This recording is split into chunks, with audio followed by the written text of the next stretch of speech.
ఉత్సవాల ముగింపు వేడుకల్ని అత్యంత వైభవంగా నిర్వహించనున్నట్లు సీఎం రేవంత్ రెడ్డి ప్రకటించారు. ఈసారి ఉదయం సాయంత్రం 2 పూటల ఘనంగా వేడుకలకు ఏర్పాట్లు చేస్తున్నట్లుగా తెలిపారు. జూన్ 2న ఉదయం 9:30కు గన్ పార్కులో అమరవీరుల స్తూపం వద్ద తెలంగాణ రాష్ట్ర సాధనలో అమరులైన వారికి సీఎం రేవంత్ రెడ్డి నివాళులర్పిస్తారు. అనంతరం ఉదయం 10 గంటలకి పెరేడ్ గ్రౌండ్లో జాతీయ పతాక ఆవిష్కరణ చేస్తారు.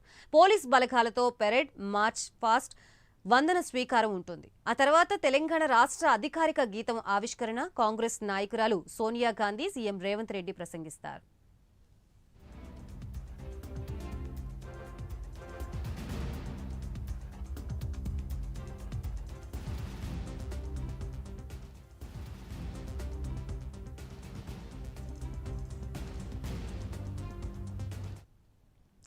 అలాగే సాయంత్రం ట్యాంక్ బండ్ పై తెలంగాణ ఆవిర్భావ వేడుకలు ప్రారంభమవుతున్నాయి. తెలంగాణకి సంబంధించిన హస్తకళలు, ప్రత్యేక ఉత్పత్తులు, వివిధ రకాల ఫుడ్ స్టాల్స్ ట్యాంక్ బండ్ పై ఏర్పాటు చేస్తున్నారు.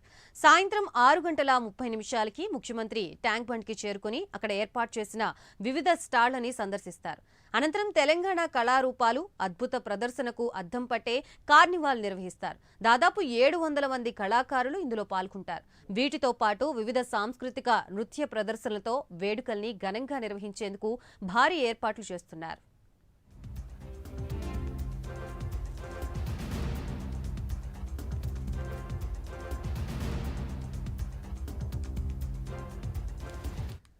స్టేజ్ షో అనంతరం జాతీయ జెండాలతో ట్యాంక్ బండ్ పై ఇటు చివరి నుంచి అటు చివరి వరకు భారీ ఫ్లాగ్ వాక్ నిర్వహిస్తారు. దాదాపు 5,000 మంది ఇందులో పాల్గొంటారు.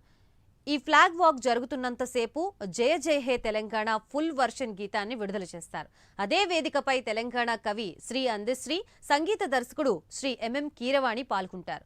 రాత్రి 8:50 10 నిమిషాల పాటు హుసేన్ సాగర్ మీదుగా ఆకాశంలో రంగులు విరజిమ్మేలా బాణాసంచా కార్యక్రమంతో వేడుకల్ని ఘనంగా ముగిస్తారు.